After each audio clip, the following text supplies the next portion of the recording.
Shalom saudara, senang sekali bisa berjumpa pada saat ini. Saya yakin dimanapun Bapak Ibu Saudara berada dalam keadaan diberkati oleh Tuhan. Malam hari ini kita persiapkan hati kita persiapkan tempat kita persiapkan keluarga kita, bahkan diri kita untuk masuk dalam hadirat Tuhan.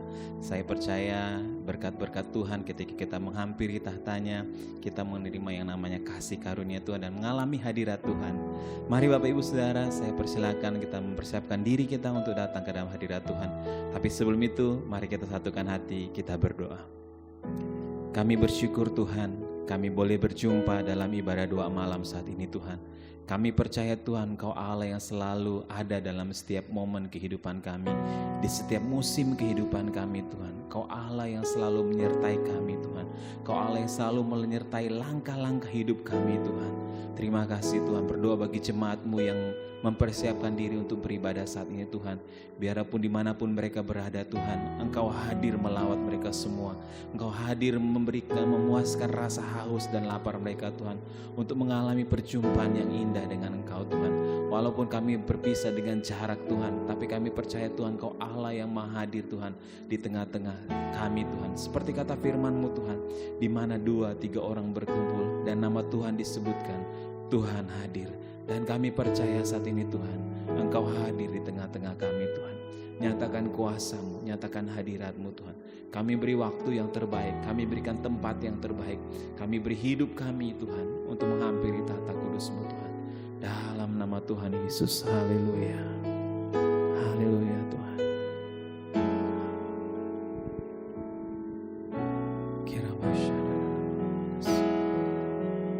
Kami datang ya Bapa, kami menghampiri tahta kudus-Mu Tuhan.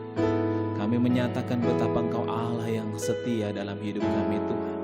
Biarlah Tuhan Kau menerangi kegelapan hidup kami dengan cahaya kasih-Mu Tuhan. Karena kami menyadari Tuhan, tidak ada Allah lain seperti Engkau Tuhan, yang menyertai setiap momen kehidupan, setiap musim hidup kami Tuhan. Engkau hadir di tengah-tengah kami Tuhan. apapun badai kami, apapun keadaan kami Tuhan, baik atau buruk keadaan kami Tuhan, Engkau Allah, Allah Immanuel yang selalu menyertai kami Tuhan. Haleluya Tuhan, Kirabayasya. Aku datang dan berserah, ku nyatakan Kau yang berkuasa dalam gelap, Kau setia, Kau cahaya hidupku.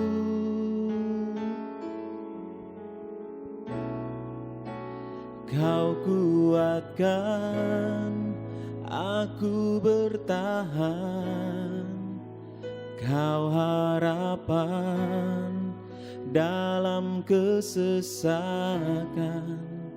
Kau buktikan kesetiaan-Mu Tuhan. Engkau Allah Immanuel.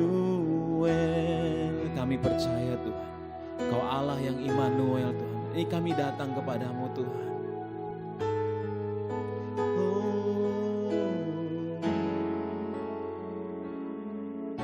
Bapakku datang untuk menyembah, ku nyatakan Kau yang bertata dalam lemah, Kau sempurna, Kau cahaya bagiku. Oh Tuhan, Kau kuatkan aku bertahan, Kau harapan dalam kesesakan, Kau buktikan kesetiaan-Mu Tuhan. Engkau Allah Immanuel. Kau kuatkan aku bertahan, Kau harapan dalam kesesakan, Kau buktikan kesetiaan-Mu Tuhan. Engkau Allah Immanuel. Kau Allah Immanuel Tuhan. Kau Allah yang menyertai hidup kami Tuhan. Haleluya. Immanuel, Immanuel, Engkau besertaku. Immanuel, Immanuel, Engkau Allah besertaku. Immanuel, Immanuel, Immanuel, Engkau besertaku. Immanuel, Immanuel, Engkau Allah besertaku. Kau kuatkan aku bertahan, Kau harapan dalam kesesakan, Kau buktikan kesetiaan-Mu Tuhan. Engkau Allah Immanuel. Kau kuatkan aku bertahan, Kau harapan dalam kesesakan, Kau buktikan kesetiaan-Mu Tuhan. Engkau Allah Immanuel, Kau kuatkan aku bertahan. Kau harapan dalam kesesakan, Kau buktikan kesetiaan-Mu Tuhan. Engkau Allah Immanuel, Engkau Allah Immanuel, Engkau Allah Immanuel,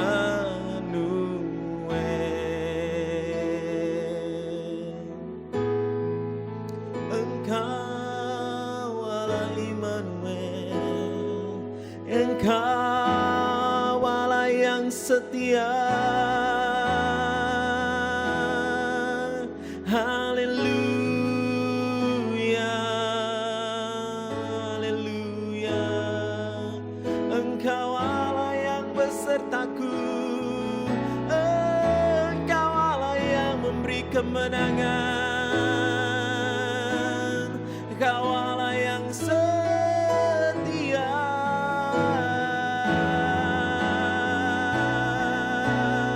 Haleluya, haleluya. Kami bawa hati kami Tuhan, kami bawa penyembahan kami. Haleluya, Engkau Immanuel, Engkau beserta kami. Haleluya,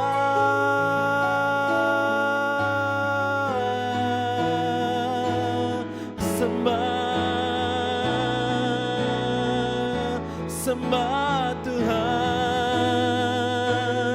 Haleluya, angkat suaramu, angkat hatimu, sembahlah Dia. Haleluya.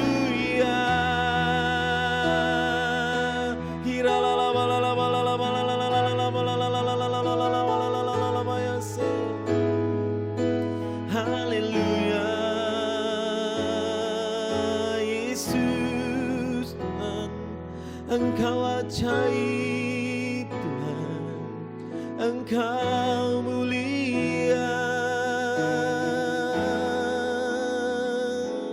Kami hampiri tata kudus-Mu Tuhan, kami hampiri ya Tuhan, layakkan kami.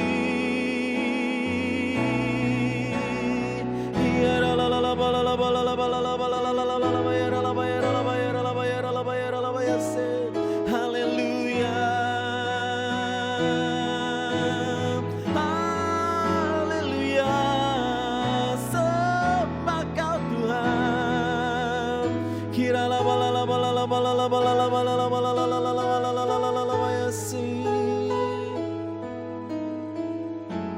Kau Allah yang selalu ada bagi kami Tuhan. Kau Allah yang begitu terus-menerus menunjukkan kesetiaan-Mu dalam hidup kami Tuhan. Kau Allah yang benar-benar setia walaupun kami tidak setia Tuhan. Kau menyediakan apa yang menjadi keperluan kami Tuhan. Sampai kapanpun Tuhan Kau tetap Allah bagi kami. Mari angkat hati kita.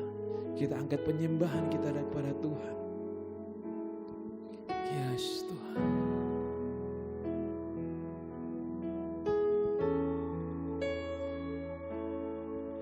Kau tunjukkan kasih setiamu, Kau menyediakan yang ku perlu. Kau setia, Kau mulia, dulu, sekarang, dan dan selamanya. Kau tunjukkan kasih setiamu, Kau menyediakan yang ku perlu. Kau setia, Kau mulia, Bapa, Kau setia. Amin. Kau tunjukkan kasih setiamu, Kau menyediakan yang ku perlu. Kau setia, Kau mulia, dulu, sekarang, dan selamanya. Kau tunjukkan kasih setiamu, Kau menyediakan yang ku perlu. Kau setia, Kau mulia, Bapa, Kau setia. Amin Tuhan. Kau tunjukkan kasih setiamu, Kau menyediakan yang ku perlu. Kau setia, Kau mulia, dulu, sekarang, dan selamanya. Kau tunjukkan kasih setiamu,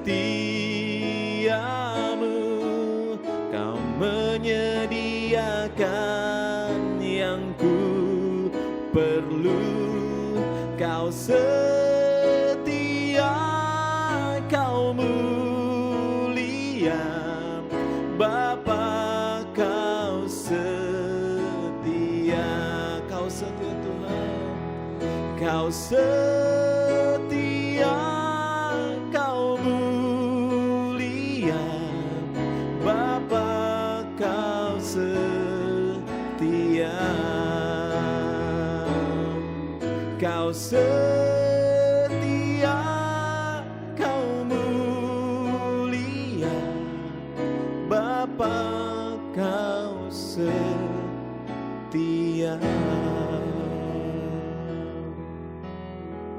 Engkau Bapa yang setia dalam hidup kami Tuhan.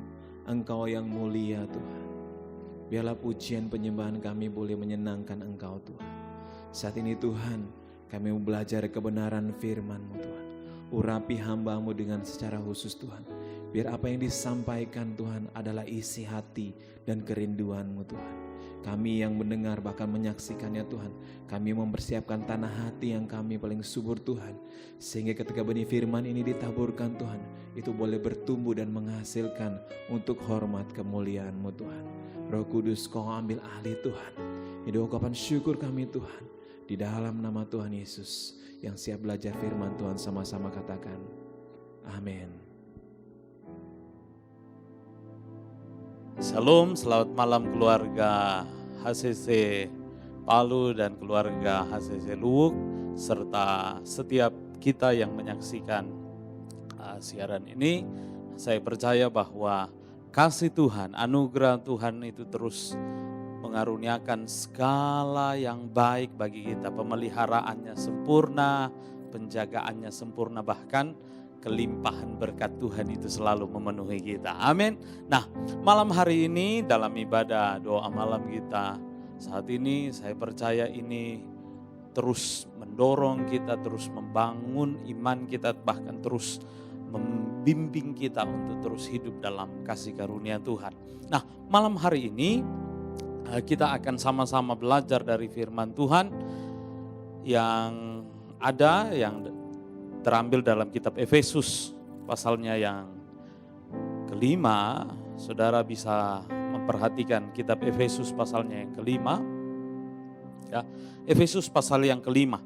Nah, kita akan menyoroti beberapa ayat dari bagian firman Tuhan ini dalam satu perikop ini, dari ayat yang pertama sampai ayat yang ke-21 itu berbicara tentang bagaimana kehidupan anak-anak terang. Ya. Nah, saya percaya setiap kita dipanggil Tuhan, setiap kita dipilih oleh Tuhan kemudian untuk hidup sebagai anak-anaknya, dan tidak hanya disebut sebagai anak-anak Allah, tapi kita juga disebut sebagai anak-anak terang. Nah, puji Tuhan, kita juga baru melewati satu bagian yang sangat-sangat luar biasa. Satu bagian yang begitu exciting.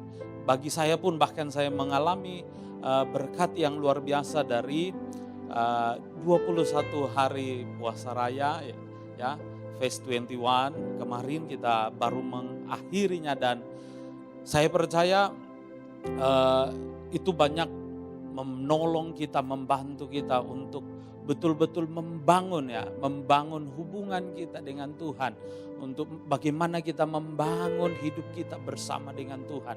Nah, kesempatan 21 hari kemarin itu kesempatan yang luar biasa untuk kita melatih diri kita dan membangun hidup kita untuk hidup dalam persekutuan dengan Tuhan. Nah, saya percaya saudara pun mengalami hal itu. Saya percaya saudara pun mengalami dampak, ya. Mungkin hari ini saudara bilang, aduh, sudah selesai, terus mau bagaimana? Enggak, saudara akan melihat bagaimana dampak dari apa yang sudah saudara kerjakan, apa yang sudah kita lakukan sepanjang 21 hari kemarin. Nah, saya percaya itu membawa dampak yang luar biasa. Nah, dari apa yang kita sudah bangun, yaitu tentang hubungan kita dengan Tuhan, bagaimana kita membangun keintiman dengan Tuhan, saya percaya itu akan melahirkan sesuatu yang luar biasa. Nah, tidak hanya melahirkan keintiman kita dengan Tuhan, tetapi dari keintiman itu membuat kita mengenal Tuhan lebih lagi. Ya, sekali lagi, tidak hanya membangun sebuah keintiman, sebuah kedekatan, tidak, tapi justru dari kedekatan itu, keintiman kita itu melahirkan sebuah pengenalan kita akan Tuhan yang lebih lagi. Nah, tapi Bapak Ibu Saudara, jangan salah, banyak orang kemudian mengenal Tuhan fokus, kadang-kadang kemudian kita berpikir, wah Tuhan itu, pengenalan kita akan Tuhan berfokus pada, wah Tuhan itu baik, Tuhan itu luar biasa, Tuhan ya dan bla bla bla yang ajaib dan luar biasa. Yes, itu ya dan luar biasa. Tetapi Bapak Ibu Saudara, tidak hanya batas itu yang dikehendaki oleh Tuhan. Secara khusus kalau kita akan melihat bagaimana kehidupan anak-anak terang, tidak hanya berhenti atau berfokus pada bagaimana pengenalan kita akan Tuhan membuat kita melihat kebaikan-kebaikan Tuhan. Tidak, seperti yang Paulus katakan dalam kitab Filipi pasal 3 ayat yang ke-10, dikatakan begini, yang ku kehendaki ialah mengenal Dia, mengenal Tuhan. Ya, dalam kuasa kebangkitannya. Wah, itu kuasa kebangkitan, itu kuasa yang ajaib, kuasa yang luar biasa. Kenapa? Di situ ada kemenangan, di situ ada sukacita, di situ ada pemulihan. Ya, nah ini yang kita alami ketika kemudian pengenalan kita, kedekatan kita akan Tuhan, itu membuat pengenalan kita akan Tuhan juga bertumbuh. Tapi tidak berhenti sampai situ. Sekali lagi, tidak berhenti sampai di situ. Dikatakan lanjut dari ayat ini, dikatakan dan persekutuan di dalam penderitaannya. Berbeda kan, berbicara tentang berbeda ini, berbicara hal yang berbeda. Tadi berbicara tentang kebangkitan, itu exciting sekali. Tapi itu tidak berhenti sampai situ. Pengenalan kita itu harus juga bertumbuh. Setara dengan pengenalan kebaikan Tuhan, tapi setara juga dalam perjalanan kehidupan yang dikatakan, digambarkan dalam firman Tuhan, yaitu persekutuan dalam penderitaannya. Kenapa? Dalam persekutuan dalam penderitaannya itu membawa kita kemana? Dikatakan lanjut ya, dikatakan di mana aku menjadi serupa dengan Dia di dalam kematiannya. Jadi yang digambarkan oleh firman Tuhan bahwa ketika kita semakin mengenal Dia dalam persekutuan, di dalam penderitaannya, itu membuat kita menjadi semakin serupa dengan Kristus. Nah, keserupaan inilah yang kemudian membuat kita hidup sebagai anak-anak terang. Haleluya. Nah, ini yang mau kita lihat bersama dalam kitab Efesus pasal yang kelima, ya. Kitab Efesus pasal yang kelima, ayat yang pertama sampai ayat yang ke-21. Tetapi kita akan fokus di beberapa ayat untuk bagaimana kita melihat bagian itu. Nah, saya ingin kita memperhatikan mulai ayat yang ke-11, ya. Mulai ayat yang ke-11 sampai ayat yang ke-17 saja, ya. Nah, perhatikan Bapak Ibu Saudara. Janganlah kamu turut mengambil bagian dalam perbuatan-perbuatan kegelapan yang tidak berbuahkan apa-apa. Tetapi sebaliknya telanjangilah perbuatan-perbuatan itu. Sebab menyebutkan saja pun apa yang dibuat oleh mereka di tempat-tempat yang tersembunyi telah memalukan. Tetapi segala sesuatu yang sudah ditelanjangi oleh terang itu akan menjadi nampak, sebab semua yang nampak adalah terang. Itulah sebabnya dikatakan, bangunlah hai kamu yang tidur, dan bangkitlah dari antara orang mati, dan Kristus akan bercahaya atas kamu. Nah, ayat yang ke-15 ini yang akan kemudian menjadi fokus kita, ayat 15 sampai 17. Karena itu, perhatikanlah dengan seksama bagaimana kamu hidup. Janganlah seperti orang bebal, tetapi seperti orang arif. Dan pergunakanlah waktu yang ada, karena hari-hari ini adalah jahat. Sebab itu, janganlah kamu bodoh, tetapi usahakanlah supaya kamu mengerti kehendak Tuhan. Dan janganlah kamu mabuk oleh anggur, karena anggur menimbulkan hawa nafsu. Tetapi hendaklah kamu penuh dengan roh. Ya, sudah, ini sampai ayat yang ke-18. Nah, saudara, dalam pertumbuhan kita seperti kemarin kita sudah membangun keintiman kita dengan Tuhan, itu harusnya tidak berhenti sampai kita sudah selesai 21 hari. Puji Tuhan. No. Itu awal bangunan kita. Nah, sekarang bagaimana kita melanjutkan bangunan itu semakin kokoh, semakin kokoh dan semakin luar biasa. Itulah perjalanan kita ke depannya. Nah, dari hubungan yang kita bangun itu seperti yang tadi saya katakan, melahirkan pengenalan kita akan Tuhan. Nah, dari pengenalan itu harusnya kemudian membuat kita juga semakin mengerti bagaimana kita hidup sebagai anak-anak terang yang telah mengenal Allah, yang telah membangun keintiman dengan Tuhan itu. Nah, harusnya kita mengerti bagaimana kita membangun. Nah, dari ayat yang pertama, dari pasal 5 kitab Efesus ini, saudara memperhatikan, janganlah menjadi penurut seperti, karena itu jadilah penurut Allah, ya. Seperti anak-anak yang dikasih, jangan nanti kamu hidup sembarangan dan seterusnya. Jangan ada perjapulan, rupa-rupa kecemaran dan seterusnya dan seterusnya. Itu dari ayat pertama, saudara bisa perhatikan. Ya. Nah, hidup kita sebagai anak-anak terang tentu berbeda. Ya.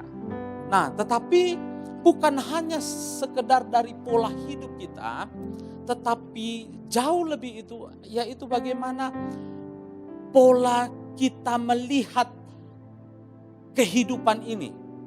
Jadi bukan cuma sekedar berbicara tentang tingkah laku, tetapi cara pandang kita melihat kehidupan ini, itu juga kemudian mempengaruhi kehidupan kita, yang kemudian bisa dilihat orang, apakah kita anak-anak terang atau tidak.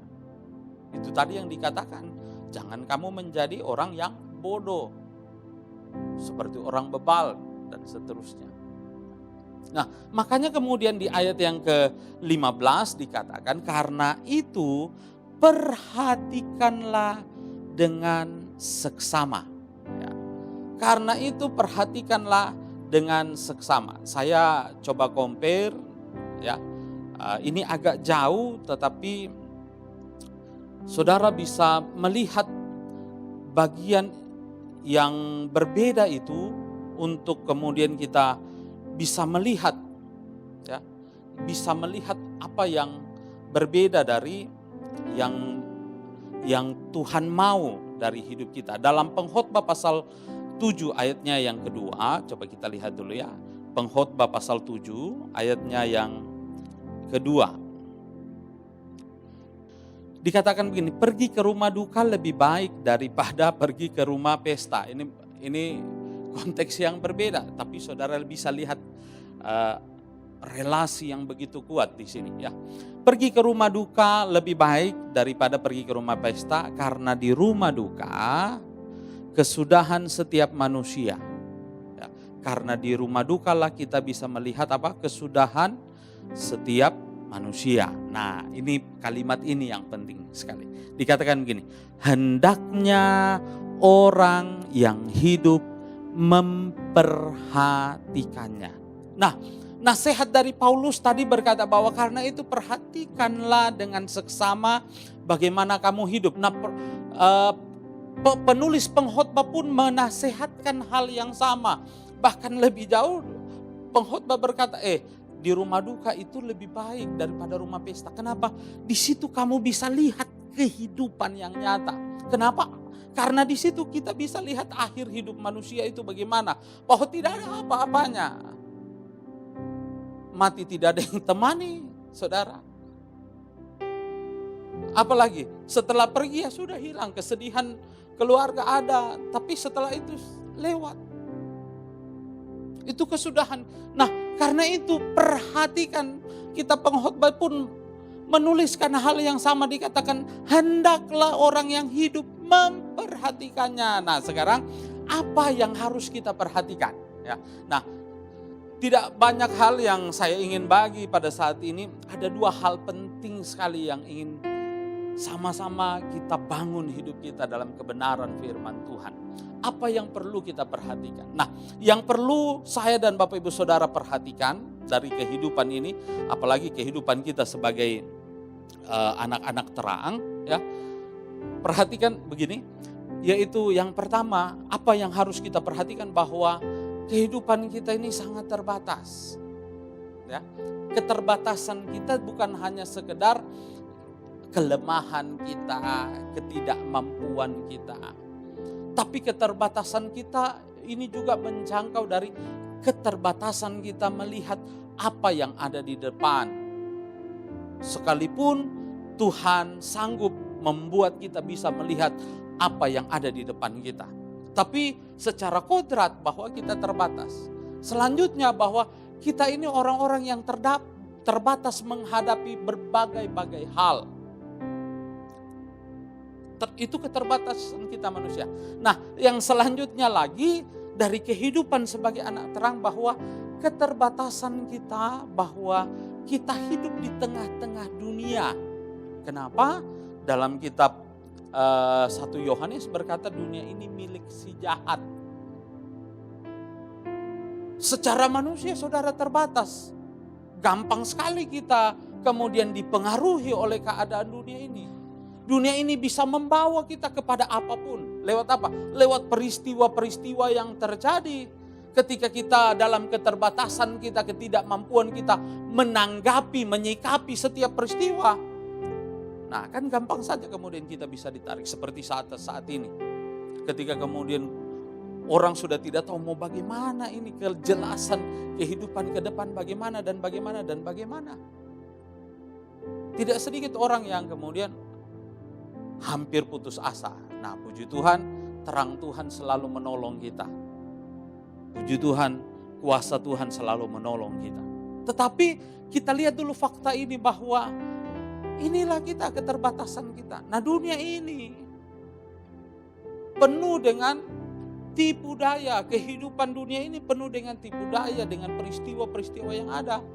Karena keterbatasan kita, bisa saja kemudian kita berubah, melenceng dari kehidupan yang tadinya kehidupan kita sebagai anak-anak terang itu bisa tercemar. Nah karena itu ketika kita menyadari ini, ketika kita menyadari kelemahan ini, nah disitulah letak peranan ketika kita membangun keintiman dengan Tuhan. Yang tidak hanya membawa kita dekat dengan Tuhan, tetapi juga membuat kita semakin mengenal Dia. Tidak hanya dalam seluruh kebaikannya, tetapi juga seluruh bagian rencana yang Dia tetapkan dari semua peristiwa yang ada. Dikatakan kitab Roma bahwa Allah turut bekerja apa? Dalam segala sesuatu untuk mendatangkan kebaikan bagi kita yang mengasihi Dia. Artinya bahwa dari kedekatan keintiman kita dengan Tuhan, kita bisa mengerti bahwa Allah turut bekerja, jadi bahwa apapun yang kita hadapi, kondisi apapun yang terjadi, keintiman kita membuat kita kuat karena kita tahu Dia bekerja.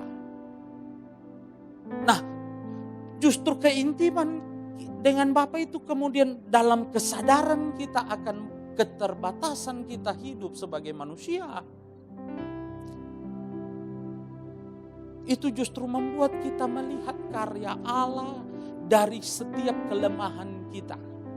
Sekali lagi, bahwa justru kebergantungan kita dengan Allah dari pengenalan kita akan Dia itu membuat dalam kesadaran keterbatasan kita semakin bergantung dengan Dia. Di situ kita akan melihat bagaimana Dia bekerja dalam semua peristiwa, termasuk Dia bekerja dalam semua kelemahan saya dan Bapak Ibu Saudara.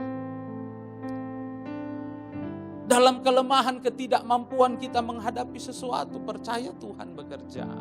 Dalam kelemahan kita untuk kemudian memecahkan masalah, memecahkan persoalan yang kita hadapi. Ketika kita menyadari itu dan kemudian berserah, bersandar pada Dia, di situ kemudian kita melihat bagaimana kuasa kebangkitan Kristus itu nyata. Nah, luar biasa. Nah, biar dari kesadaran ini membuat kita semakin hidup bergantung, semakin melekat, semakin mengasihi, dan semakin mengenal Tuhan lebih lagi. Nah, dari situlah keterbatasan yang kita sadari itu, kita akan menjaga dari kehidupan kita apa yang dikatakan dari kita ayat yang pertama tadi sampai ayatnya yang ke berapa tadi? 14 yang kita baca. Nah makanya kemudian ayat yang ke-15 berkata, karena itu perhatikanlah dengan seksama bagaimana kamu hidup. Jangan seperti orang bebal. Apa itu bebal? Kepala batu. Jangan seperti orang bodoh. So kepala batu bodoh lagi. Jadi mau jadi apa ini kalau so kepala batu bodoh lagi.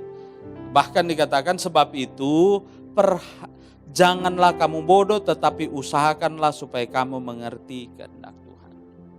Itu yang harus kita perhatikan. Nah, hal yang kedua, saudara, hal yang kedua yang perlu kita perhatikan sebagai anak-anak terang, bahwa begini, saudara, kita tidak hanya hidup setelah diri kita selesai juga. Enggak.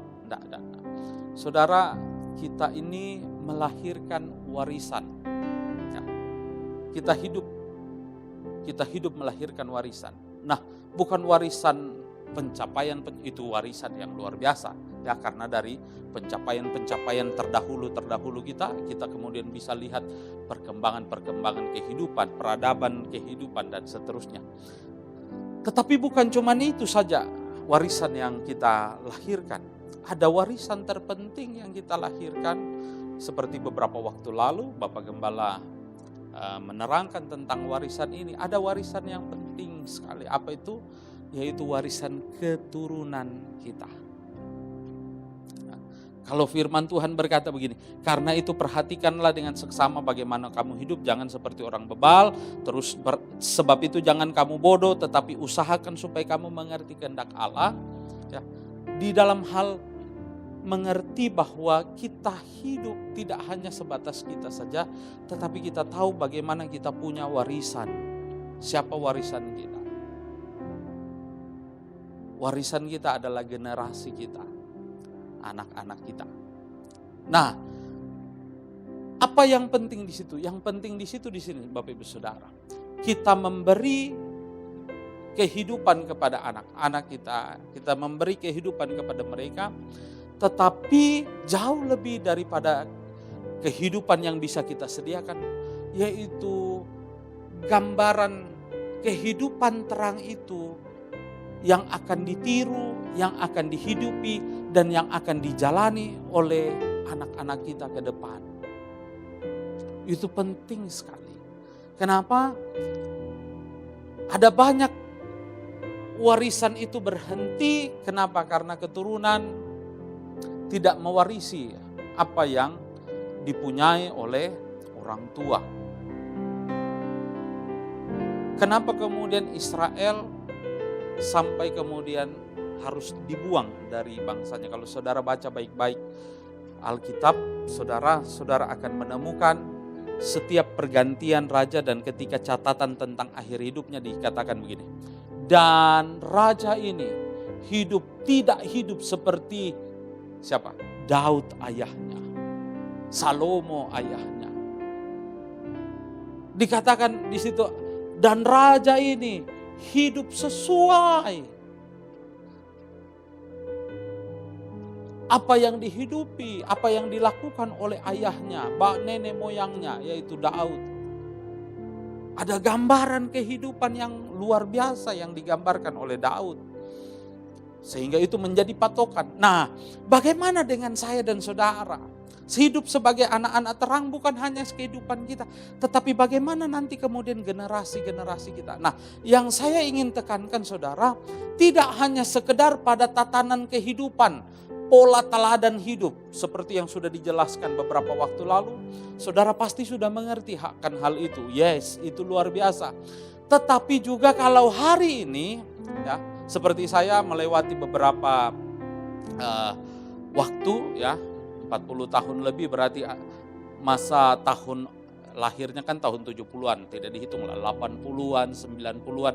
Nah, ada generasi-generasi yang berubah, ada tatanan hidup dan juga ada tantangan-tantangan kehidupan yang berbeda-beda di setiap masa yang kita lewati. Nah, di tengah-tengah perbedaan masalah itu, berbeda pula kemudian bagaimana kita menanggapi masalah-masalah yang ada. Ada yang bisa menang, tetapi tidak sedikit yang kemudian akhirnya kalah. Nah, inilah yang kemudian yang saya maksud bahwa kita harus menyadari bahwa kita punya warisan. Supaya apa? Supaya warisan kita ini, yaitu generasi kita, pun bisa menjadi generasi yang kuat ke depannya. Kenapa? Karena kalau hari ini kita menghadapi corona, kita tidak tahu warisan kita nanti menghadapi apa. Koromika, koromoka, atau apakah, terserahlah apa nanti yang mereka hadapi. Nah, kalau hari ini mereka tidak bisa lihat kekuatan yang kita punya untuk menghadapi kondisi ini, bagaimana nantinya mereka menghadapi itu? Kalau kita bisa beri teladan yang baik, itu luar biasa. Itu luar biasa. Pengenalan akan Tuhan harus kita bawa pada mereka. Tetapi juga justru di situ bagaimana kita melatih generasi kita, mewariskan generasi kita bahwa, hei generasi-generasiku, hai warisan-warisanku, ini yang saya hadapi. Dan kalau saya bisa menang, kamu juga bisa menang nanti ketika kamu hadapi banyak perkara. Kalau hari ini kita sudah menghadapi perkara dan kita bilang ini perkara yang susah sekali, saudara, bagaimana mereka nanti menghadapi perkara-perkara yang akan mereka hadapi? Apakah lebih susah? Ya, saya pikir seperti yang dikatakan dalam kitab ayat yang ke-16, dan pergunakanlah waktu yang ada karena hari-hari ini adalah apa? Jahat. Hari ini saja kita sudah bilang jahat, bagaimana ke depannya? Tentang corona saja kita sudah mulai bingung, ya toh? Ada yang bilang konspirasi. Oh, dari mana konspirasi? Dari mana? Oh, enggak, ini ada ini dan ini. Nah, saudara, semakin berkembang kehidupan, semakin kompleks pula kehidupan yang akan terjadi. Nah, justru itu Karena itu dikatakan, karena itu perhatikan dengan seksama kamu hidup. Nah, bagaimana kehidupan kita ini itu menjadi warisan pula kepada generasi kita ke depan. Bagaimana saudara menjadi orang-orang yang tangguh, saudara orang-orang yang hebat, tapi lebih lagi saudara adalah orang-orang yang tahu bagaimana dekat dengan Tuhan, sehingga di situ saudara bisa lihat bagaimana rancangan Tuhan yang terjadi. Nah, itu yang harus dilihat oleh keturunan kita. Sehingga ketika mereka kemudian menghadapi persoalan di masanya nanti, mereka tahu, wih, ya kalau papaku beriman kepada Tuhan, saya juga harus beriman kepada Tuhan. Susahnya itu menghadapi masa corona, maka generasi kita tidak akan takut menghadapi apa yang di depan. Ini yang penting, makanya sebagai anak terang, hiduplah sebagai anak terang. Supaya generasi kita ini juga bisa mempunyai kehidupan sebagai anak-anak terang itu. Nah, saya berharap, saya berdoa untuk kita semua, keluarga CC Palu, Luwuk, dan semua kita yang menyaksikan siaran ini. Saya berharap kita hidup sebagai anak-anak terang. Kita tahu bagaimana kita memperhatikan kita hidup. Ada banyak pergumulan, persoalan di tengah-tengah masa pandemi ini. Silih berganti persoalan. Saya sempat bercerita kepada salah satu jemaat di Poso, dan bagaimana dalam satu minggu dia cerita susahnya keadaan, yaitu ketika 1 minggu yang dia lewati, dia hanya bisa pegang uang 4 juta. Saudara, untuk kita orang yang sederhana mungkin bilang, wah banyak itu 1 minggu 1 juta. Saudara, bagi pengusaha, aduh, mengerikan. Itu bukan apa ya? Itu sadis, mengerikan. Mau bayar karyawan mana 4 juta, hidupnya saja, operasional tokonya saja sudah mengerikan. Nah, tetapi dari situ keadaan itu, dia harus menunjukkan bahwa dia adalah anak terang. Hidupnya tidak dipengaruhi oleh keadaan. Dan itu juga yang harus anak-anaknya lihat. Bahwa dia punya Tuhan yang hebat dan dia punya kehidupan yang benar. Nah, bagaimana dengan kita? Nah, saya berdoa semua kita hidup sebagai anak terang. Bagaimana kita hidup, bagaimana nanti generasi-generasi kita hidup. Itu dimulai bangunannya dari kita, dan mereka membangun hidupnya. Memang kita tidak bisa kemudian menetapkan bagaimana mereka. Masing-masing kita berbeda. Tuhan menetapkan hidup saya, tapi Tuhan menetapkan anak saya itu hidup dengan ketetapan yang berbeda. Itu bagian. Tetapi bangunan untuk kemudian kita menjalani hidup, itu juga menjadi bangunan kehidupan mereka. Karena itu ayo, hiduplah sebagai anak terang, dan dikatakan perhatikanlah bagaimana kita hidup. Tuhan memberkati kita semua. Saya berdoa saudara diberkati Tuhan. Apapun pergumulan masalah saudara, percayalah Tuhan yang kita percaya itu Tuhan yang hebat, Tuhan yang luar biasa, yang pasti menolong saya dan saudara. Tuhan memberkati. Mari kita berdoa. Bapa, dalam nama Tuhan Yesus Kristus, terima kasih Tuhan. Terima kasih Kau tetapkan kami, Kau pilih kami sebagai anak-anak-Mu, tetapi juga status sebagai anak-anak terang itu ada dalam diri kami. Karena itu mampukan kami, Roh Kudus tolong kami, supaya kami bisa hidup sebagai anak-anak terang, baik dalam kehidupan kami, maupun dalam kehidupan teladan kami kepada generasi kami selanjutnya. Karena itu berkatilah kami, semua keluarga-keluarga HCC Palu, HCC Luwuk, dan semua keluarga-keluarga yang menyaksikan siaran ini. Diberkati Tuhan, ditolong Tuhan. Apapun pergumulan masalah mereka, apapun doa-doa mereka saat ini Tuhan. Engkau sanggup, Engkau Allah yang sanggup. Dan Engkau Allah yang luar biasa, pasti menolong kami. Terima kasih, terpujilah nama-Mu. Dan sekali lagi berkatilah umat-Mu. Biar berkat-Mu Tuhan itu menjadi bagian perjalanan hidup kami. Dan sekali lagi jemaat Tuhan, mari buka tanganmu dan terimalah berkat Tuhan. Tuhan memberkati engkau karena engkau milik kepunyaannya. Tuhan memberkati engkau karena engkau adalah anak-anaknya. Tuhan memberkati engkau, buat engkau berhasil. Apa yang dikerjakan tanganmu, Tuhan buat berhasil. Dan diberkatilah usahamu, pekerjaanmu, bisnismu, karirmu diberkati. Karena kita semuanya adalah milik Tuhan. Terimalah berkat ini. Berkatnya turun dalam kasih karunia Bapa, cinta Tuhan Yesus Kristus, anugerah kuasa Roh Kudus, memimpin, menolong, menyertai kita sampai selama-lamanya. Dalam nama Tuhan Yesus. Haleluya. Amin. Tuhan memberkati. Saya berdoa kita semua menikmati kasih karunia Tuhan yang luar biasa. Haleluya. Amin.